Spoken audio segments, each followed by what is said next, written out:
لله نحمده ونستعينه ونستغفره ونؤمن به ونتوكل عليه ونعوذ بالله من شرور أنفسنا ومن سيئات أعمالنا من يهده الله فلا مضل له ومن يضلل فلا هادي له ونشهد أن لا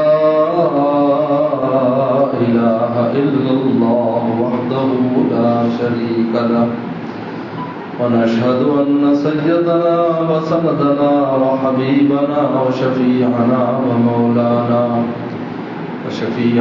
ومولانا محمدا عبده ورسوله صلى الله تعالى عليه وعلى آله وأصحابه وبارك وسلم. أما بعد فأعوذ بالله من الشيطان الرجيم. بسم الله الرحمن الرحيم. والذين جاهدوا فينا لنهدينهم سبلنا وإن الله لمع المحسنين. قال النبي صلى الله عليه وسلم المجاهد من جاهد نفسه أو كما قال عليه الصلاة والسلام. صدق الله صدق رسوله النبي الكريم. میرے محترم بزرگ اور دوستو، اللہ تعالیٰ نے اپنے راستے کے لیے مجاہدہ فرض کیا ہے کہ اگر تم میرے راستے پر آنا چاہتے ہو، پڑھنا چاہتے ہو، مجھ تک آنا چاہتے ہو. راستے کا مطلب مولا تک پہنچنا ہے. انسان کو اگر کسی بھی منزل پر پہنچنا ہوتا ہے سب سے پہلے راستہ تلاش کرتا ہے. اگر راستہ نہیں ملے گا تو منزل پر کبھی بھی نہیں پہنچ سکتا. کسی سے پوچھے گا، کوئی بورڈ دیکھے گا، گوگل کا سہارا لے گا، وہ بتائے گا، میپ بتائے گا. کہ جب اس راستے پر پڑ جائے گا تو فوری طور پر کیا نعمت نصیب ہوگی؟ اطمینان قلبی ہو جائے گا کہ ہم صحیح سمت پر جا رہے ہیں. عجیب ہے. پڑھتے ہی ابھی تو منزل دور ہے. سبحان اللہ. حضرت تھانوی رحمۃ اللہ نے کتنی خوبصورت ایک بات فرمائی. ایک آدمی ایئر کنڈیشن ڈبے میں بیٹھا ہے، ٹرین کے ایئر کنڈیشن ڈبہ ہے، اور ڈبہ بھی ایسا ہے کہ جس میں ہر قسم کی خدمت متوفر ہے، ہر قسم کی خدمت مہیا ہے. کھانے پینے کا سامان ہے اور کمبل دیے جا رہے ہیں، تکیے دیے، اور ہر چیز کی خدمت گزار بھی موجود ہے. چائے مانگو چائے آ رہی ہے، بوتل مانگو بوتل آ رہے ہیں، جو چیز مانگو. اب ہر چیز کھانے پینے کی آ گئی، وہ لوگوں نے منگائی، ٹیبل لگا ہوا ہے. تو آدمی آ کر بیٹھ گئے، بہترین ماحول.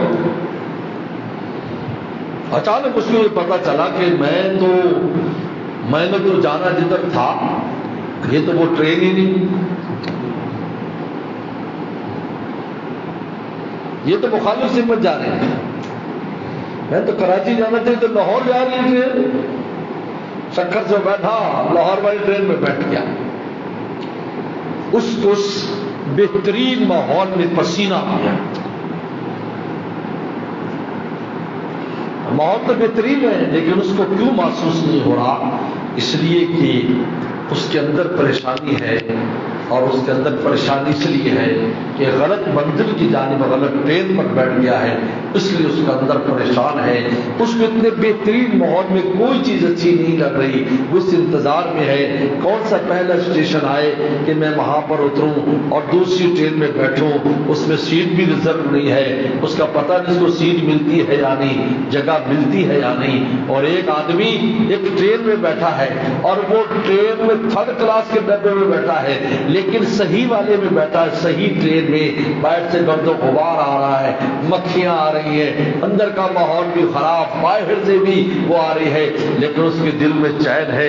باہر کا ماحول تو اچھا نہیں ہے لیکن دل مطمئن ہے کہ کوئی بات نہیں بھائی, منزل پر آج نہیں کل تو پہنچ ہی جائیں گے اور منزل پر پہنچ کر سارے مزے کر لیں گے. حکیم الامت تھانوی رحم اللہ فرماتے ہیں جو کوئی جنت کی ٹرین پر بیٹھ جاتا ہے پھر کسی قسم کی دنیا کا ماحول اور دنیا کی آسانیاں یا کمیاں کوتاہیاں مہیا ہوں, اس کے دل کے چین کو کوئی ختم نہیں کر سکتا کیونکہ صحیح جانب جا رہی ہے. اور جو جہنم کی ٹرین پر بیٹھ جاتا ہے باوجود ایئر کنڈیشن نعمتوں کے اس کو پسینے آ جاتے ہیں, منزل غلط ہے. اللہ تعالیٰ فرماتے ہیں اللہ نے کہا کہ میرے راستے پر پڑھنے کے لیے, راستے پر پڑھنے کے لیے, جب راستے پر پڑ جائے گا تو پہنچ بھی جائے گا. اس لیے بزرگوں نے لکھا ہے کتنے ایسے لوگ جو اللہ کے راستے پر پڑے ہوئے ہیں اور کوشش میں لگے ہیں, کبھی گرتے ہیں, کبھی کھڑے ہوتے ہیں, کبھی چلتے ہیں, زندگی اس میں گزر گئی ہے, زندگی اس میں لیکن لگے رہے. باقی دنیا سے جب ان کو لے جایا جاتا ہے تاج ولایت ان کی سر پہ سجایا جاتا ہے. حالانکہ زندگی ایسی تھی لیکن لگے رہے.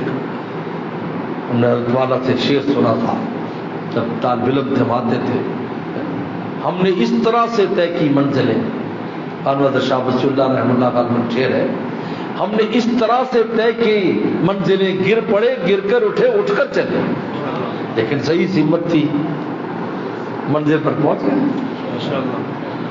ورنہ وہ پہنچا دیتے ہیں, آپ نہیں پہنچ سکیں گے تو وہ پہنچا دیں گے. چلنا شرط ہے. دنیا میں جتنے بھی عاشق معشوق ہوئے ہیں سب کی کہانی ناکامی کی. ہر معاشرے میں کوئی نہ کوئی کردار ہے. ہمارے سندھ میں سسی کلو ہے, پنجاب میں ہیر رانجھا تھا, ایران میں شیری فرہاد تھا, یورپ میں روم میں رومیو جولٹ تھا, عرب میں مجنو لیلا تھے. نہ مجنو لیلا تک آ سکا نہ لیلا مجنو تک آ سکی کیونکہ دونوں عاجز تھے. لیکن یہاں بندہ کوشش کرے اور کرتا رہے اور گرتا پڑتا رہے, خود تو عاجز ہے لیکن محبوب اور مولا عاجز نہیں, وہ آ جائیں گے. تو بخاری میں آتا ہے کہ ایک ہاتھ بڑھتا ہے میں دو ہاتھ بڑھتا ہوں, دو ہاتھ بڑھتا ہے میں ایک بالش بڑھتا, تو ایک بالش بڑھتا ہے میں دو جناب میں دو وہ بازو بڑھتا ہوں. بندہ چل کے آتا ہے میں دوڑ کے آتا ہوں. اس لیے میرے حضرت والا فرمایا کرتے تھے کہ جب چھوٹا بچہ ہوتا ہے اور ہم اس کو چلنا سکھاتے ہیں تو ہم کہتے ہیں ہم اس کو تشجیع کرتے ہیں, ہم اس کو جذبہ دلاتے ہیں, بائے با چلو بیٹا آج مت کرو مت کرو. وہ بڑی مشکل سے ایک دو قدم اٹھاتا ہے, جب وہ گرنے لگتا ہے تو ماں باپ کی رحمت جوش میں آتی ہے. اس کے دو تین قدم اٹھانے پر ماں باپ اتنے خوش ہوتے ہیں کہ اس کو گرنے نہیں دیتے. وہ جب گرنے لگتا ہے تو دوڑ کر اس کو گود میں اٹھا کر شاباش واہ واہ آج تو ہمارے بیٹے نے 2 منزلیں طے کر لی. اور میں بندہ جب گرتا پڑتا مولا کی راہ میں چلتا ہے پھر مولا کی رحمت اس کو گرنے نہیں دیتی بلکہ اس کو سنبھال لیتی ہے. چلنا شرط ہے. اللہ تعالیٰ فرماتے ہیں والذین جاہدوا فینا, مجاہدہ فرض کیا ہے. لنہدینہم سبلنا, سبیلا نے کا سبل کا سبل, بے شمار راستوں کی طرف ہم اس کو متوجہ کر دیتے, لگا دیتے, بے شمار راستے, اور جس راستے سے چاہے آئے ہم تک پہنچ سکتا ہے. لیکن مجاہدہ فرض ہے. المجاہد من جاہد نفسہ, مجاہدہ کس سے کرنا ہے؟ نفس کے ساتھ کرنا ہے. میں مجاہد کامل مجاہد وہ ہے جو اپنے نفس کے ساتھ مجاہدہ کر رہا ہے. المجاہد من جاہد نفسہ. جاہدوا فینا ہمارے لیے, کسی اور کے لیے نہیں. مخلوق کی وجہ سے مخلوق میں عزت بچانے کے لیے نہ کرے. یہی خلوت جلوت کا فرق ہے. جب جلوت ہوتی ہے تو انسان بہت سے گناہ نہیں کرتا, وہ اللہ کے لیے نہیں کر رہا، لوگوں کے لیے کہ لوگ بدنام کریں گے، دیکھو جی داڑھی رکھ کر ٹوپی پہن کر کرتا ڈال کر اس قسم کی حرکتیں کر رہا ہے۔ اس لیے پیغمبر صلی اللہ علیہ وسلم نے اتق اللہ حیث ما کنت کا لفظ عجیب استعمال فرمایا کہ تقوی اختیار کر حیث ما کنت، تو جہاں پر بھی ہو، خلوت میں ہو، جلوت میں ہو، زمین میں ہو یا فضا میں ہو، جہاز میں، وہاں بھی اب جہاز میں کوئی نہیں دیکھ رہا، کچھ نہیں، مولا تو ہے نا، اللہ تو دیکھ رہا ہے۔ یہی کیفیات ثانیہ کہلاتی ہے۔ کیفیات ثانیہ اسی کا نام ہے کہ انسان ہر وقت اپنے مولا کو اپنے سر پر سمجھے کہ میرا مولا مجھے دیکھ رہا ہے، میرے ساتھ میرا مولا ہے، میرا مولا مجھے دیکھ رہا ہے۔ یہ کیفیت ثانیہ ہے۔ ہمارے شیخ فرمایا کرتے تھے بزرگوں کے پاس علم لینے کے لیے نہ جاؤ، ہمیں کوئی علمی باتیں معلوم ہو جائیں گی وہاں سے۔ ہاں علمی باتیں بھی معلوم ہو جاتی ہیں، عجیب بات ہے۔ مولانا قاسم نانوتوی رحمہ اللہ فرماتے تھے کہ لوگ حاجی صاحب پر تو ان کی روحانیت کی وجہ سے عاشق تھے، لیکن ہم تو علم کی وجہ سے بھی عاشق تھے۔ اللہ تعالیٰ ان کے علم لدنی عطا فرماتے ہیں، یاد رکھو۔ لیکن آپ اس لیے سے نہ جائیں کہ ہمیں کوئی علمی بات مل جائے، کوئی مسئلہ پتہ چل جائے۔ ہاں علمی باتیں بھی مل جائیں گی، لیکن آپ نے کس لیے جانا ہے؟ کیفیات ثانیہ لینے کے لیے، اس بات کا استحضار ہو جائے، ہمیں ہر وقت اس بات کے احساس رہے ہمارے سر پر ہمارا مولا ہے۔ یہ لینے کے لیے بزرگوں کے پاس جاتے ہیں، یاد رکھو۔ علم باطن تو انسان کتاب میں بھی پڑھ سکتا ہے، گھر میں بیٹھ کر ٹیلی فون پر بھی پوچھ سکتا ہے، لیکن یہاں صحبت میں آؤ، پاس بیٹھو، اس کیفیت کو حاصل کرو۔ تو والذین جاہدوا فینا مجاہدہ فرض قرار دیا کہ تب ہم اپنا راستہ بتائیں گے، تاکہ عاشق اور غیر عاشق کا امتحان ہو جائے۔ یاد رکھو یہ امتحان کے لیے کیا ہے، ورنہ اللہ تعالیٰ قادر تھے سب کو ولی اللہ بنا دیتے، کوئی مجاہدہ نہ ہوتا۔ دو نقصان ہوتے ہیں اس کے۔ پہلا نقصان عاشق غیر عاشق کا پتہ نہ چلتا، کیونکہ دسترخوان پر تو سارے عاشق ہوتے ہیں، اس لیے جب اوپر تھے ہم سارے عاشق تھے۔ فار بیان فرمایا لست بربکم، میں تمہارا رب نہیں، قالوا بلا، سب نے کہا کیوں نہیں، آپ ہی ہمارے رب ہیں۔ وہاں آسمانوں پر سب نے اقرار کیا، سب عاشق تھے، اور آخر میں بھی عاشق ہو جائیں گے۔ کفار بھی کہیں گے ہم مولا کو دیکھنا چاہتے ہیں۔ اس لیے میرے شیخ فرمایا کرتے تھے اللہ تعالیٰ کی شان محبوبیت کا اندازہ کریں کہ قیامت کے دن اللہ کی جھلک دیکھنے کے لیے کفار بھی تڑپیں گے کہ ہم اللہ کو دیکھ لیں۔ فرمایا انما رب یوم الذل محجوبون، اللہ فرمایا کہ پردہ کر دو، ہم نہیں دکھائیں گے، پردہ کر دو۔ اور جب اللہ تعالیٰ دکھائیں گے تو اتنا جلال ہوگا کہ کوئی نگاہ ہی نہیں ڈال سکے گا، اللہ تعالیٰ جلال اتنا۔ شیخ فرماتے سورج 12 بجے سورج، یہ جب مخلوق ہے اور گرمیوں کا موسم ہو، کسی کے مجال نہیں اپنی آنکھ اس سورج کے ساتھ ملا سکے، تو خالق کائنات جب قیامت کے دن جلال میں ہوں گے، حدیث شریف میں آتا ہے نہ پہلے کبھی اتنا غصہ اور غضب اور جلال آیا ہوگا اور نہ آئندہ کبھی آئے گا، ایسا جلال ہوگا۔ تو پھر اگر دکھائیں گے تو دیکھ نہ سکیں گے، اور ویسے دیکھنا چاہیں گے، ہم مولا کو دیکھنا چاہتے ہیں۔ تو پہلے بھی عاشق تھے آسمانوں پر جب تھے، تب بھی عاشق تھے، اور آخر میں بھی جا کر عشق کا اظہار کر رہے ہیں، لیکن درمیان میں جب امتحان کا وقت تھا وہاں پتا چلا کہ تم فیل ہو چکے ہو۔ یہاں تم اپنا عشق کر کے دکھاتے، یہاں تم دکھاتے یؤمنون بالغیب، بن دیکھے مولا کے تم عاشق ہوتے، پھر تمہاری قیمت رکھتی۔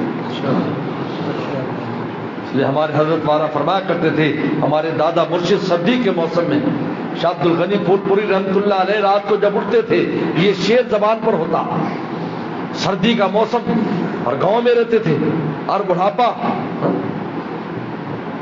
اور وضو کرنا ہے،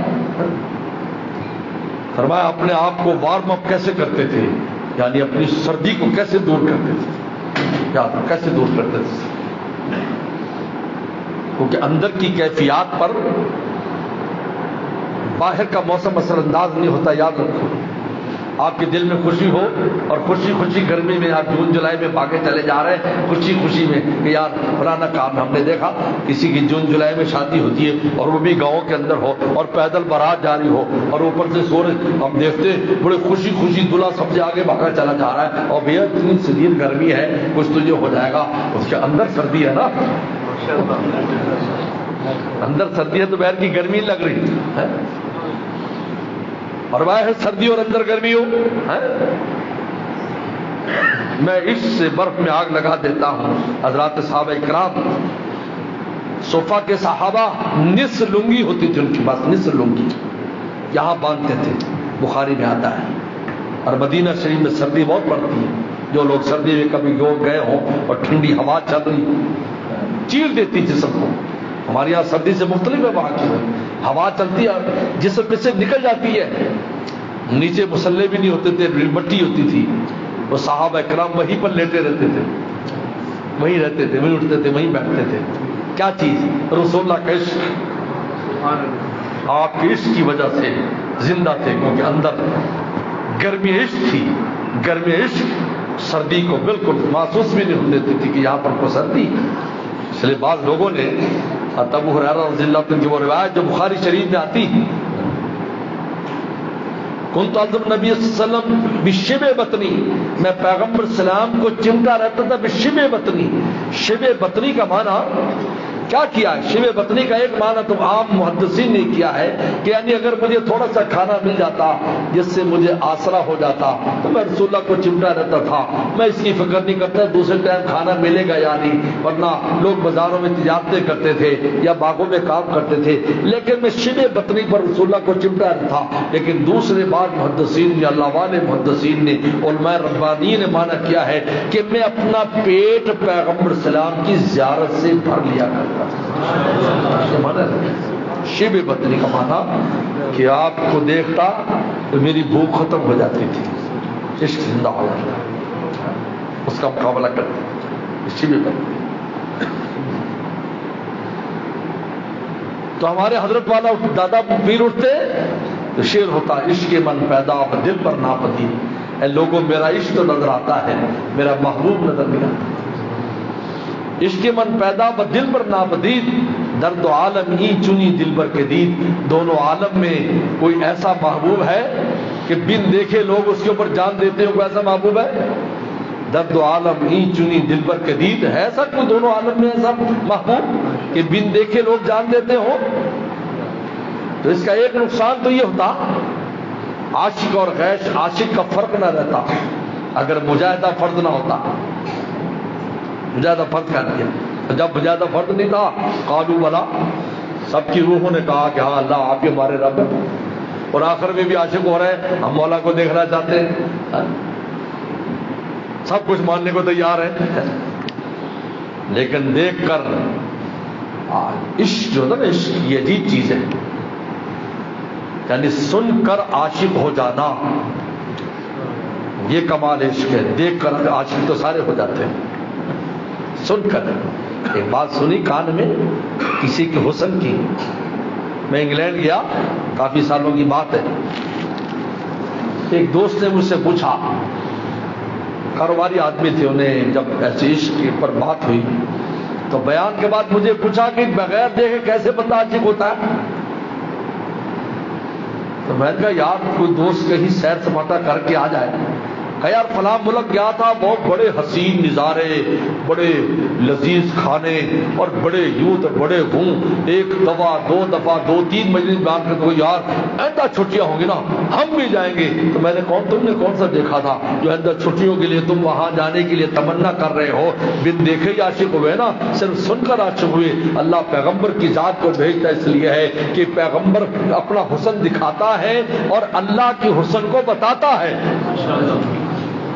اور بعد والے جو آتے ہیں وہ صحابہ کے بتائے ہوئے پر نبی پر عاشق ہوتے ہیں. میں اور آپ سن کر عاشق ہے نا اس لیے ہمارے بارے میں رسول متا القابی میں اپنے پیاروں کو کب ملوں گا کیونکہ ہم بن دیکھے عاشق ہیں بن دیکھے عاشق ہیں. میں کب پیاروں کو ملوں گا؟ صحابہ نے کہا لسنا من احبابی یا رسول اللہ ہم آپ کے پیارے نہیں. فرمایا انتم اصحابی تم تو میرے صحابہ ہو. میرے ساتھی ہو، میرے پیارے وہ ہیں جو تمہارے بعد آئیں گے، اور میری ایک جھلک دیکھنے کے لیے ان کی تمنا ہوگی اپنی جان دے دے، بچے قربان کر دے، مال قربان کر دے، میری ایک جھلک دیکھ لے۔ کہا وہ ہے، کیونکہ یؤمنون بالغیب کا پورا پورا نظارہ یہاں بھی ہو رہا ہے۔ مولا پر تو بن دیکھے عاشق سب کو ہونا ہے، لیکن ہم تو رسول اللہ پر بھی بن دیکھے عاشق ہیں۔ سبحان اللہ۔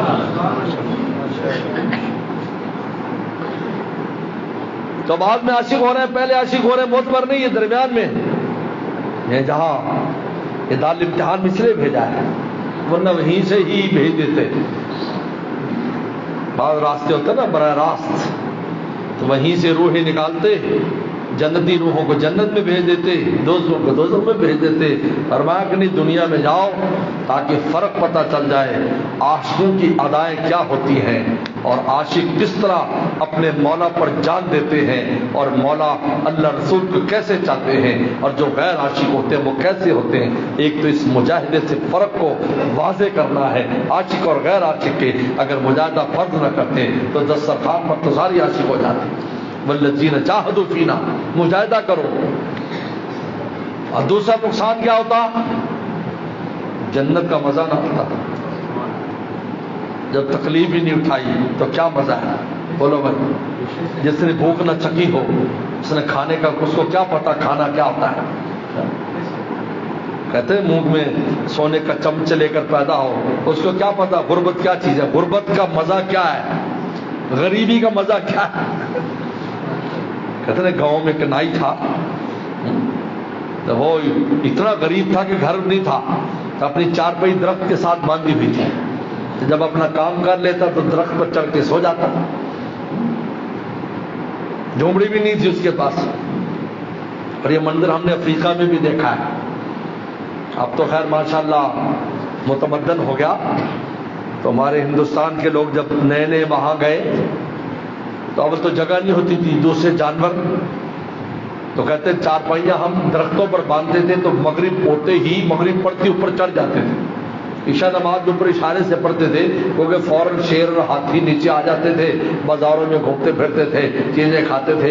کہا کہ ہم اوپر رہتے تو بتایا یہ حضرت، یہ جو جگہ اپنا جو بہترین یہاں پر مکان بنا ہوا ہے، انہیں درختوں کے اوپر ہم راتیں گزارتے تھے، پھر صبح کو نیچے اترتے تھے، پھر دکانداری شروع ہوتی تھی، ورنہ مغرب سے بند ہوتی تو فجر تک بند رہتی، سر رات جانور یہاں پھرتے رہتے، اور ہم چار پہیوں پر اس کے اوپر سوتے، درختوں پر سوتے۔ یہ انہوں نے بتایا۔ تو وہ نائی رہتا تھا وہاں پر۔ اب سیلاب آ گیا، اب لوگوں کو اپنے سامان کی فکر ہوئی، جیسے آج کل اللہ معاف فرمائے سیلاب آیا ہمارے علاقے میں، ہر علاقے میں، پنجاب کیا ہے، اب لوگ سامان اٹھا کر بھاگ رہے ہیں، وہ اپنی چارپائی کے اوپر بیٹھا ہوا ہے آرام سے، وہاں سے جا رہا ہے۔ لوگوں نے کہا تجھے کوئی فکر نہیں؟ وہ کہ مجھے کیا فکر ہے؟ مجھے کیا فکر، کیا غریبی کا مزہ تو آ جائے، غریبی کا مزہ تو آ جائے، دیکھو آرام سے، کوئی فکر نہیں، کون سا سامان ڈوبنے کی فکر نہیں، اپنے ڈوبنے کی فکر نہیں، درخت کے اوپر چار پہی پر زندگی گزار رہے ہیں۔ جنت کا مزہ نہ آتا، جنت کا مزہ اس لیے سب سے پہلا لفظ جو جنت استعمال کریں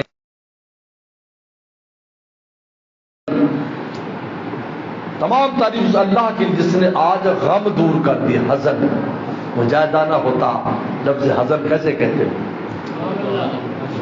حزن، آج غم، آج مزہ۔ لہذا قاسم نانوتوی رحمۃ اللہ علیہ یا مولانا شیر گنگوئی رحمۃ اللہ میں کسی کا واقعہ ہے، وہ حدیث آتی بخاری شریف میں، بخاری شریف میں روایت ہے کہ جب دوزخ کا پیٹ نہیں بھرے گا تو اللہ تعالیٰ اپنے قدم کی تجلی رکھ دے گی، اور وہ دوہری ہو جائے گی، قط قط، یا ایک روایت میں قط قط 3 بار کہے گی، اس قدم کی تجلی کے وزن سے اس کا ایسے دوری کہ اللہ میرا پیٹ بھر گیا، بس بس بس، کیونکہ خالی رہ جائے گی جہنم، میرا پیٹ نہیں بھرتا ہے، حل امتلاء تقول حل من مزید، اللہ اور لائیے، تو اللہ قدم کی تجلی رکھے۔ جنت بھی شکایت کرے کہ میں خالی ہوں، پر انشاءاللہ انشاءاللہ اللہ اس کے لیے مخلوق پیدا فرمائے، بخاری میں آتا ہے مخلوق پیدا فرمائے، اور اس مخلوق کو جنت میں بسا دیں گے، جنت بھی آباد ہو جائے گی۔ تو ایک طالب علم نے کہا استاد جی کاش میں وہی ہوتا، وہیں سے سیدھا ڈائریکٹ جنت میں چلا جاتا، یہ دنیا میں اتنے مجاہدات دھکے، یہ کرو وہ نہ کرو، یہ کرو وہ نہ کرو، ان مجاہدات سے بچ جاتا، وہیں سیدھا جنت میں جاتا۔ تو حضرت قاسم نانوتوی رحم اللہ نے فرمایا ارے ان کو کیا مزہ، ان کو کیا مزہ کھانے کا، پینے کا، رہنے کا، حوروں کا، ان کو کیا مزہ، ان کو کیا مزہ، مزہ تو ان کو آئے گا جو دنیا میں تکلیفیں برداشت کریں گے، اور تکلیفیں برداشت کرنے کے بعد جب وہاں پہنچیں گے تب ان کو مزہ آئے گا کہ ہر چیز کی لذت کیا ہے، اللہ کی دیدار۔ جو کہ بن دیکھے عاشق ہوں گے تو اللہ کی دیدار کی لذت پوری پوری ان کو محسوس ہوگی۔ وہ تو وہیں پیدا ہوں گے، جب وہیں پیدا ہوں گے تو وہاں کے جس طرح فرشتے وہاں کی ساری چیزوں کو دیکھتے ہیں، اللہ تعالیٰ بالکل، اللہ تعالیٰ کی قدرتیں ان کے ساتھ بالکل آشکارا ہے۔ یہاں تو ہر شے اللہ نے چھپائی ہوئی، وہاں ہر چیز آشکارا ہے، تو ان کو کیا مزہ آئے گا؟ اللہ کے دیدار کا مزہ ہمیں آئے گا۔ یؤمنون بالغیب، جو بن دیکھ کے خدا پر عاشق ہے۔ اس لیے وجوہ یوم ناظرہ الی ربہا ناظرہ، تر و تازہ چہرے اپنے رب کو دیکھتے ہیں۔ حکیم علوم تھانوی ہمارے شیخ نے فرمایا، ہم نے سنا حکیم علوم تھانوی فرماتے تھے مجھے بھی اشکال تھا کہ اللہ مجاہدہ فرض نہ کرتے ویسے ہی جنت دے دیتے، ولایت اور دوستی دے دیتے۔ تو کہا کہ مولانا جلال الدین رومی کا شعر، کیونکہ حضرت نے کلید مسلم لکھی ہے، ایک شرح لکھی ہے مسلم شریف کی، تو اس کے اندر یہ شعر آیا، لیکن شیرینی اللذات مقر حسب بر اندازہ رنج سفر۔ فرمایا کہ راستے کی تکلیف کے مطابق منزل کا مزہ ہے۔ راستے میں جس قدر انسان کو تکلیف آتی ہے ویسے اس کو منزل پہ مزہ آتا ہے۔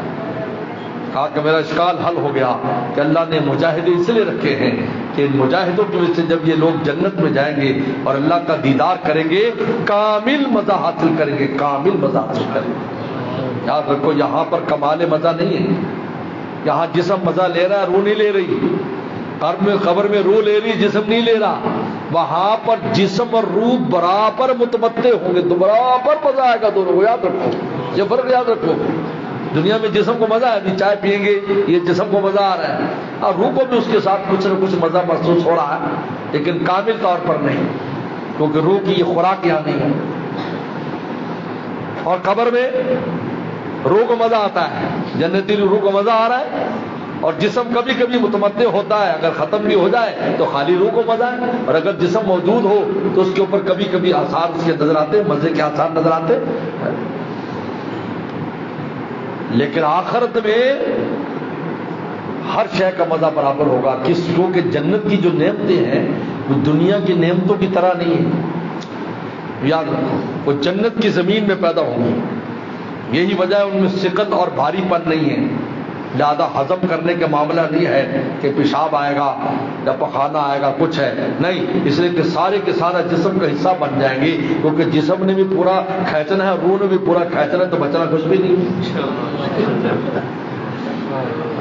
اس لیے وہاں پر ایسی کوئی چیز لطافت ہے، اتنی لطیف خوراک ہوگی، اتنی ہوگی بڑی مقدار میں، ہر پھل اتنا زیادہ ہوگا، اتنا بڑا بڑے ہوں گے، بڑے بڑے پھل۔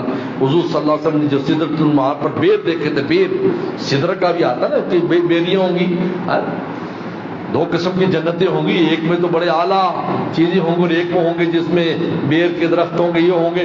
تو حضرت مولانا ادریسہ کانوی رحمۃ اللہ فرماتے ہیں ایک شہری جنت ہے، ایک دیہاتی جنت ہے، ایک شہری مزاج کی جنت، ایک دیہاتی مزاج کی جنت۔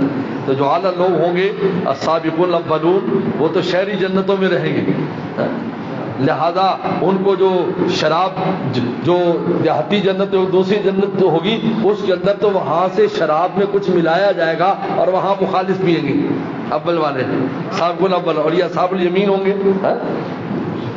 بڑی عجیب مثال، مثل اس میں آپ اگر سورہ واقعہ پڑھیں تو اس میں، اور سورہ رحمان پڑھیں تو اس کے اندر آپ کو پتہ چلے گا کہ یہ جو دوسری جنت ہوگی اس میں خوب درخت ہوں گے اور یہ ہوں گے وہ ہوں گے، چشمے ہوں گے، اور پہلی بار جب حور غلمان اور یہ ایسی چیزوں کا ذکر ہے، فرمایا شہر اور دیہات کا فرق کر دیا جائے، لیکن اشیاء میں اتنی لطافت ہوگی، لطیف اتنے ہوں گے کھانے کے بعد پورے کا پورا جسم کا حصہ بن جائیں گے، کیونکہ جسم اور روح پورے پورے متمتع ہوں گے وہاں پر، ہر چیز کو مزہ آئے گا۔ یہی وجہ ہے کہ جب اللہ تعالیٰ نبی سے کلام کرتے، موسیٰ علیہ السلام سے جب کلام کیا تو ان کے بال نے اس کلام کو سنا تھا، بال نے ہر طرف سے کلام آ رہا ہے۔ یہ دلیل تھی کہ مولا کا کلام ہے، کیونکہ مولا کی آواز پر صرف کان عاشق نہیں ہے، جسم کا بال عاشق ہے مولا۔ یہ بھی سن رہے، بالوں سے بھی سن رہے۔ یہ تو والذین جاہدوا فی، اللہ تعالیٰ نے مجاہدہ فرض کر دیا۔ لنہدینہم سبلنا، اگر مجاہدہ آپ نہیں کرتے تو اللہ کا راستہ نہیں ملے گا، جب راستہ نہیں ملے گا تو منزل کیسے ملے گی؟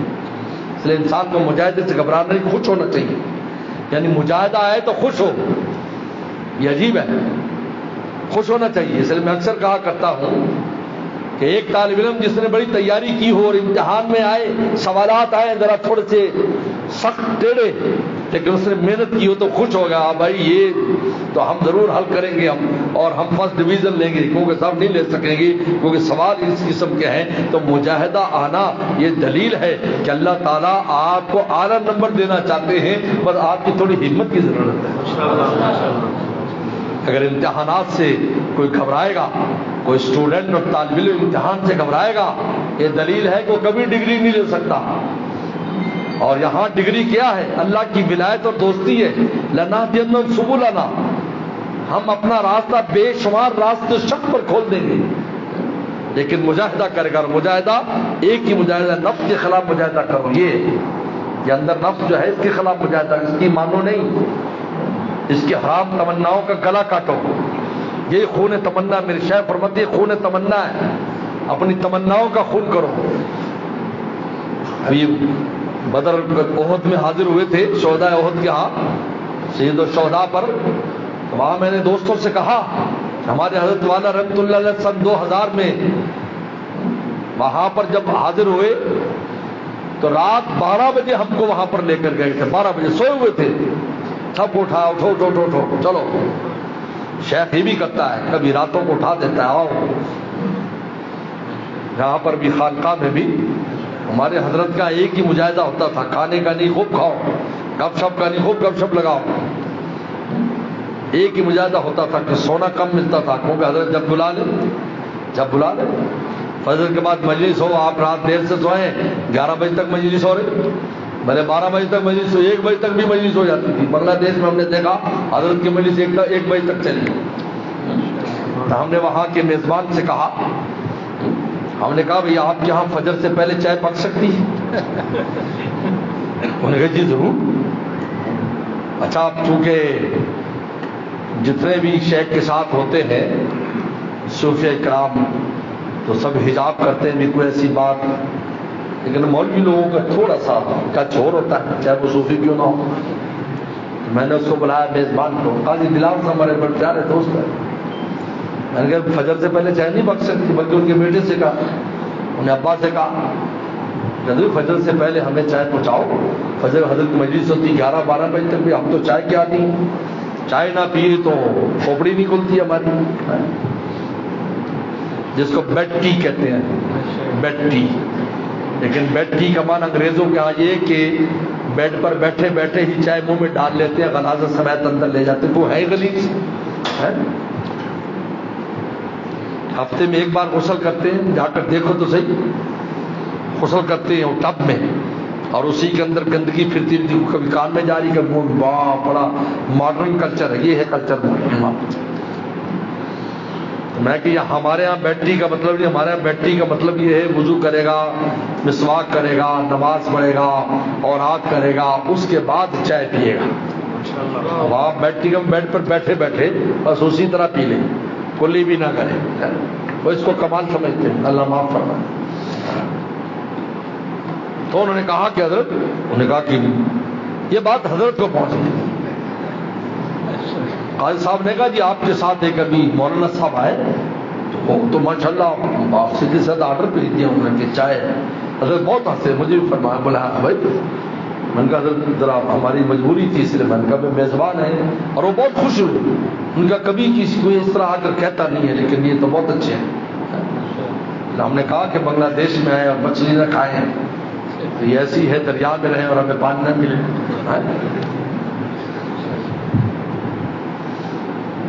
تو حضرت میر صاحب رحمۃ اللہ علیہ وہ فجر سے پہلے میرے کمرے میں آ جاتے تھے نیچے. وہ حالانکہ نیچے تھے لیکن ہم اوپر منزل پر آ جاتے.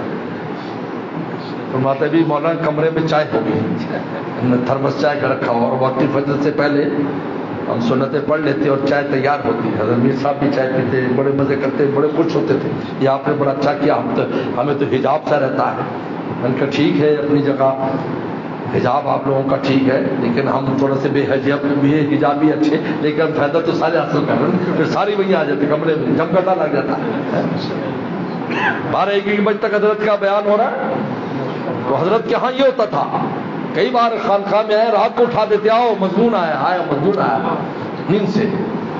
تو ایک دوست وضو کرنے چلے گئے, ہم نے ڈانٹا آئے کیوں نہیں, کہا حضرت میں وضو کرنے لگا. فرمایا اگر حضرت حنظلہ غسل کرنے لگتے کبھی فرشتوں سے ان کو غسل نہ ملتا, رسول اللہ کی بات پر فوراً پہنچ گئے اور شہید ہو گئے. اللہ نے فرشتوں سے غسل دلایا. غسیل الملائکہ ملے, بخاری شریف پڑھ لیں, ان کے پوتے پڑپوتے 7ویں نسل کے محدثین ان کی نسل میں اپنے آگے باپ کا نام نہیں لکھتے, ابن غسیل الملائکہ. ہم اس صحابی کی اولاد میں سے ہیں جن کو فرشتوں نے غسل دیا. پوری جماعت ہے محدثین کی جو ابن غسیل الملائکہ کا لفظ لکھتے ہیں اپنے ساتھ کہ ہم کون ہیں, ابن غسیل الملائکہ. ہم اس صحابی کے, میرے شیخ نے فرمایا اگر وہ غسل کرتے رہتے ان کو یہ فضیلت ملتی. انہوں نے کہا نہیں, رسول اللہ نے بلایا ہے, اب کوئی چیز بیچ میں حجاب نہیں. رسول اللہ کی لبیک کہا اور میدان میں اتر کر شہید ہو گئے. حضرت شیخ نے فرمایا تو حضرت ہمیں رات کو لے کے سو رہے تو اٹھو سب کو اٹھاؤ. سید الشہداء گئے, پہلے ایک سال ثواب کیا, سلام کے سال ثواب کیا. پیغمبر سلام ہر جمعرات کو تشریف لے جایا کرتے تھے. سلم کے معمولات میں شامل ہے کہ آپ جمعرات کو جاتے تھے وہاں پر اور پیدل جاتے تھے. حالانکہ 3 میل ہے, آج 4-4.5 کلومیٹر بنتا ہے, وہاں جاتے تھے. ہفتے والے دن قبا جاتے تھے, کبھی سواری پر جاتے ہیں اور کبھی پیدل جاتے ہیں. وہ بھی 3 میل ہے. عجیب بات ہے کہ 3 میل کو عجیب حرمین شریفین سے مناسبت ہے. 3 میل یہ عجیب ہے. 3 میل کو یہ بھی 3 میل, قبا بھی 3 میل. اور وہاں پر جو ہے نا وہ خانہ کعبہ سے جو وہ مینا ہے وہ بھی 3 میل, اور مینا سے آگے جو مزدلفہ ہے وہ بھی 3 میل, اور مزدلفہ آگے عرفات ہے وہ بھی 3 میل. یہ عجیب ہے, عجیب مناسبت ہے. بعض چیزیں حرمین کے ساتھ عجیب تعلق رکھتی. خیر, حضرت نے پھر وہاں پر بٹھا لیا. رات کو کوئی بھی نہیں تھا. حضرت نے بیان فرمایا اور بڑے روئے کہ قیامت دن جیسے کہ بخاری شریف میں آتا ہے کہ شہداء اپنی اسی شکل میں پیش ہوں گے جس طرح وہ شہید ہوئے. کسی کا سر کٹا ہوگا, کسی کا ہاتھ کٹا ہوگا, کسی کا پیٹ پھٹا ہوگا, خون بہاتے ہوئے آئیں گے اللہ کرس کے سامنے, جہاں کسی کو دم مارنے کے مجال نہیں ہوگی, لیکن یہ شہداء خون بہاتے آئیں گے. فرمایا کہ لون دم وریح المسک, اس کا رنگ تو خون جیسا ہوگا لیکن مشک جیسے اس میں سے خوشبو آتی ہوگی. اللہ فرمائیں گے تم کیسے آئے ہو؟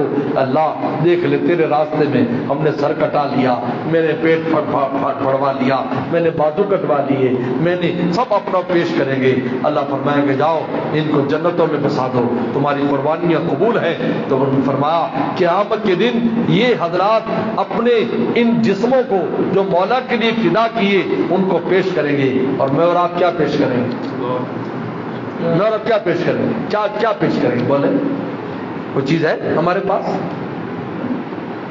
ایک ہی کام تھا کہ اپنے نفس کے ساتھ مجاہدہ کرتے, اس کی مان کے نہ چلتے, اس کمینے کی مان کے نہ چلتے, تمناؤں کا خون کرتے.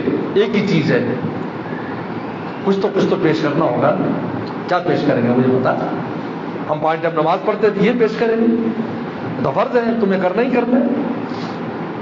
نہیں کرو گے تو جوتے پڑیں گے تمہیں. فرض تو ہوتا ہے وہ جس کے نہ کرنے پر جوتے پڑیں گے, واجب ہوتے جس کے نہ کرنے پر جوتے کچھ کہتے ہیں. فرض اور واجب, سنت مقتضیٰ وہی ہوتی ہے جس پر ملامت ہو, کیوں نہیں پڑی تو نے. چوری بڑی سنت موقع ملامت ہوتی ہے. لیکن یہ قربانی جو انسان دیتا ہے یہ اپنی شان رکھتی ہے. کیا پیش کریں گے ہم؟ کھولے تو اللہ معاشرہ ایسا تھا، ماحول ایسا تھا، نفس کے تقاضے ایسے تھے، شیطان کی وسوسے گمراہی ایسی تھی. اللہ میں نے آپ کی خاطر پوری دنیا سے منہ موڑ لیا.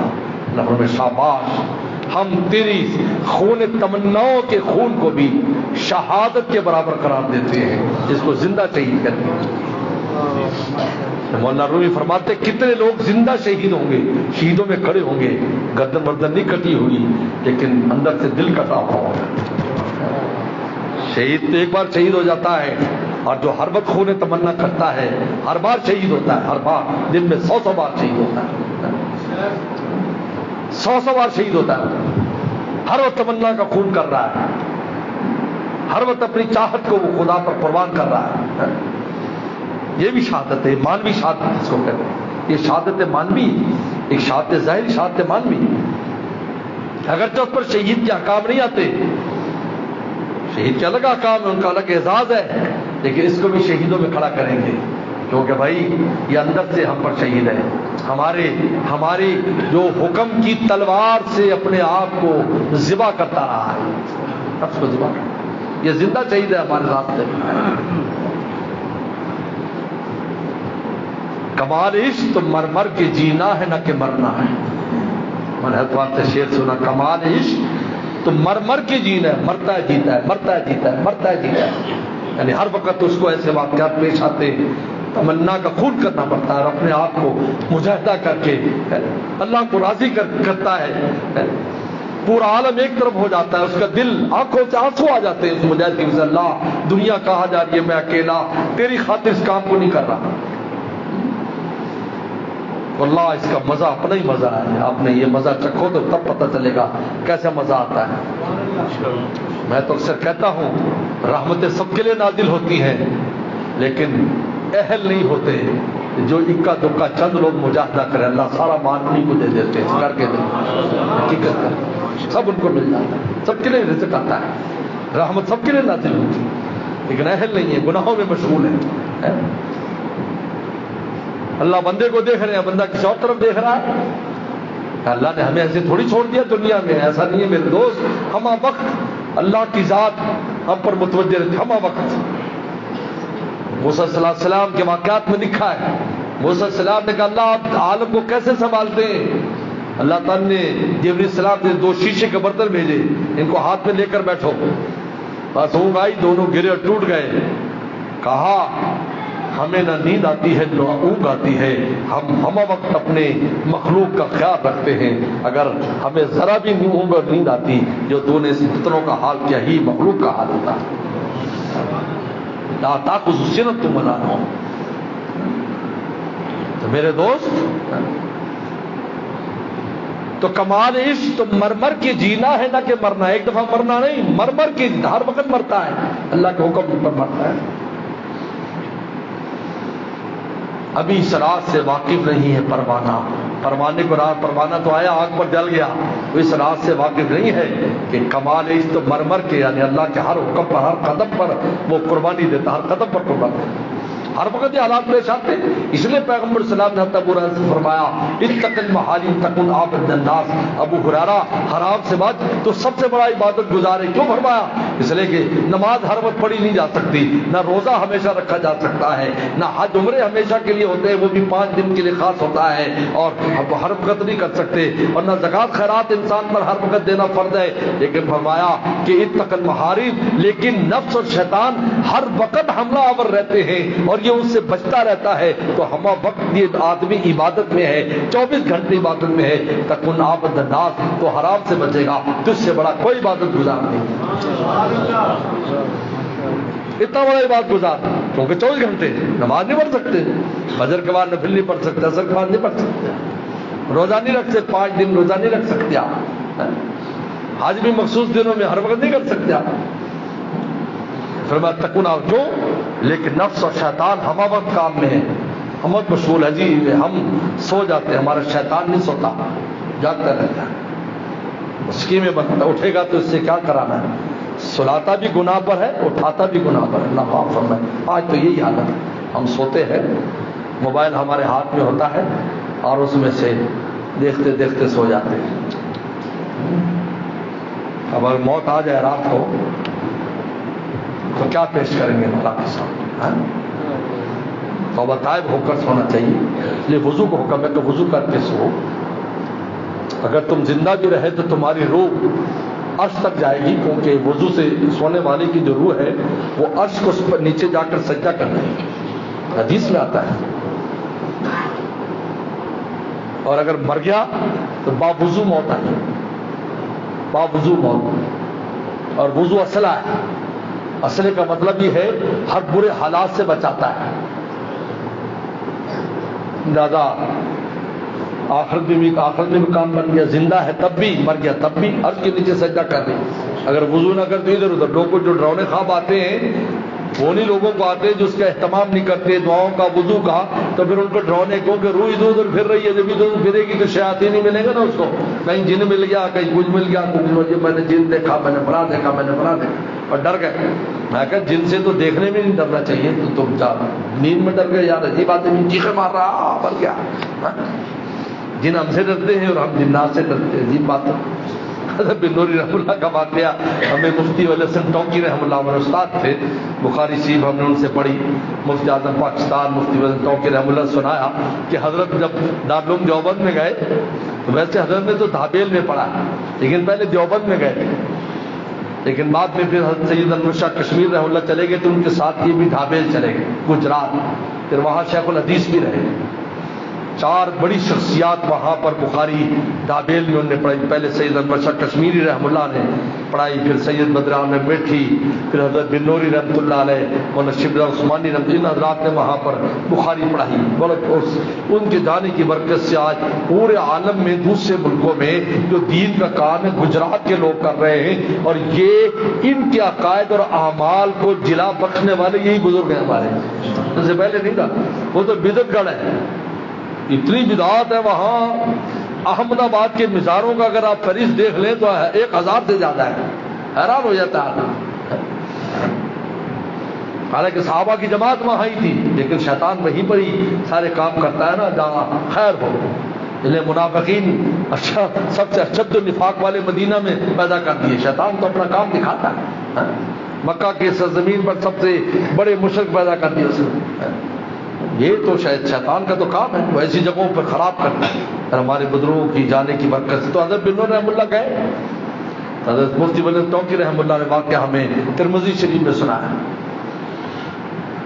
تو غسل خانے میں گئے نہانے کے لیے تو ایک سر لٹک رہا تھا بیچ میں ایسے کر کے، اور دیکھ بھی رہا تھا ایسے سے کر کے، لیکن گردن کٹی ہوئی وہ لٹک رہا ہے۔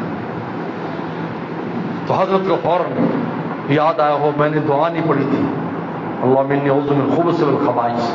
ہمارے شیخ فرمایا کرتے تھے، حدیث شریف میں آتا ہے جو یہ دعا نہیں پڑھتا تو اس کی شرمگاہوں پر شیطان پھونک مارتا ہے، اس پہ منتر پڑتا ہے اور اس سے کھیلتا ہے، جس کے نتیجے میں وہ انسان بدکاری میں مبتلا ہوتا ہے۔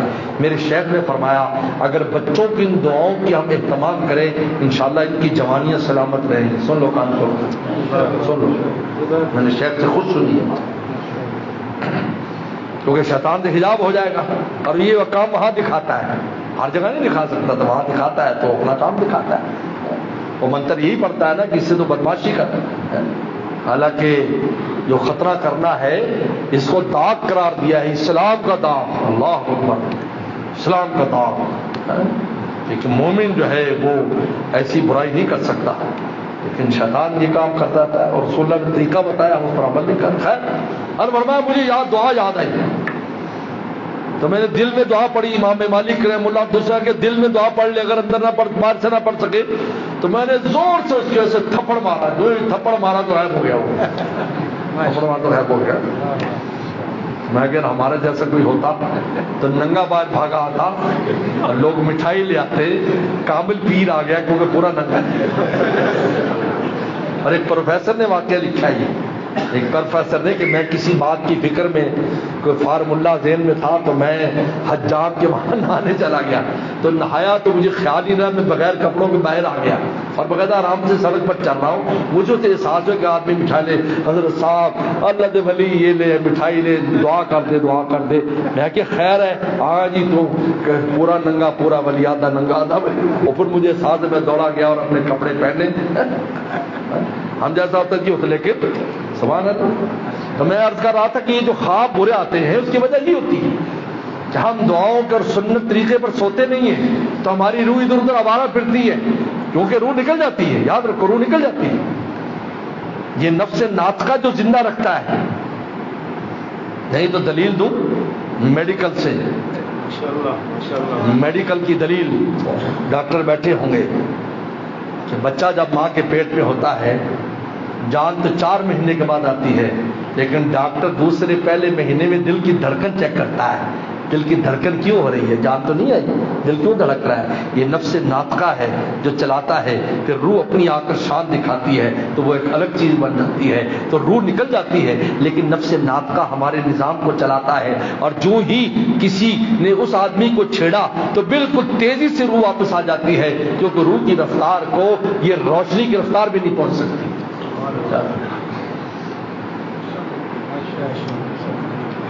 لیکن اگر باوضو سوتا ہے، دعائیں پڑھ کر سوتا ہے، تمام سے سوتا ہے، تو پھر یہ روح عرش کے نیچے جا کر سجدہ کرتی ہے، پھر وہاں اچھے لوگوں سے ملاقات ہوتی ہے، کبھی پیغمبر اسلام کی زیارت بھی ہو رہی، بزرگوں کی زیارت ہو رہی، صحابہ کی زیارت ہو رہی، جنت دیکھ رہا ہے، وہ ایسی ایسی چیزیں، آسمان کی چیزیں دیکھتا ہے، زمین کی چیزیں نہیں دیکھتا۔ تو بس میرے دوستو والذین جاہدوا فینا، مجاہدے سے کبھی نہ گھبرائے، ہمت رکھے، وَإِنَّ اللَّهَ لَمَعَ الْمُحْسِنِينَ، اللہ فرمایا تم یہ مجاہدہ کرتے رہو گے، ہم مقام احسان تک پہنچا دیں گے، یعنی اس مقام تک پہنچا دیں گے کہ ہمہ وقت تم ہمیں یاد کرنے والے ہوگے، بس ہماری مائیت تمہارے ساتھ ہوگی، مائیت خاص، پھر ہمہ وقت تم ہمیں اپنے ساتھ پاؤ گے۔ اے یلاق باللہ، اے ابن عباس، ہر وقت اللہ کا دھیان رکھ، تجد تجاہت، ہر وقت مولا کو اپنے سامنے پائے گا۔ اللہ مجھے آپ کو عمل کی توفیق عطا فرمائے گا۔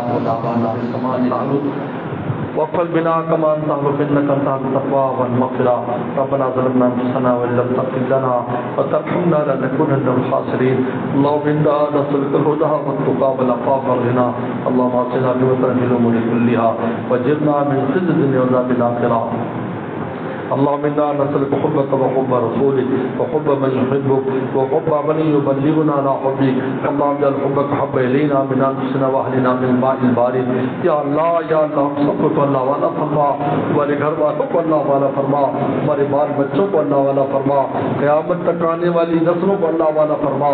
اللہ تیرے راستے میں ہمیں مجاہدے کی توفیق عطا فرما، مجاہدے کی توفیق عطا فرما، اس نفس کی نالائکیوں سے ہمیں محفوظ فرما، شیطان کے وسوسوں سے ہمیں محفوظ فرما، معاشرے کی اور یا اللہ ماحول کی گندگی سے ہمیں محفوظ فرما۔ اللہ تیرے علاوہ ہمارا کوئی نہیں، یا اللہ یا اللہ ہم تیری پناہ چاہتے ہیں، ہمیں ہر شر فتنے سے محفوظ فرما اور آفت دارین نصیب فرما، ہمارے ظاہر باطن کو یا اللہ اپنی چاہت نبی کریم صلی اللہ علیہ وسلم کی چاہت کے مطابق فرما، ہمیں ہمت عطا فرما، ہمیں توفیق عطا فرما، یا اللہ پورے عالم اسلام کو اللہ والا فرما، غیر مسلموں کو بھی ایمان کی توفیق عطا فرما، یا اللہ ہمارے شیخ اور عارف باللہ حضرت مولانا شاہ کی مختار صاحب کے درجات کو بلند فرما، ان کے فیض کو عام اور تام فرما، تعالی ان کے تمام صدقات جاریہ تعالی ان کی اولاد کی شکل میں ہو، ان کے موردین متعلقین اور متعلقات کی شکل میں ہو، یا اللہ کتب کی شکل میں جتنے بھی ان کی اعلیٰ صدقات جاریہ ہیں قیامت تک ان کو جاری ساری فرما، ان کے درد دل کو یا اللہ حبیبی نصیب فرما اور اس کو عام اور تام فرما، یا اللہ حتمان نمبر صاحب دار برکات ان کے صحت اور آپ نصیب فرما، ان کے سائے کو دراز فرما، یا اللہ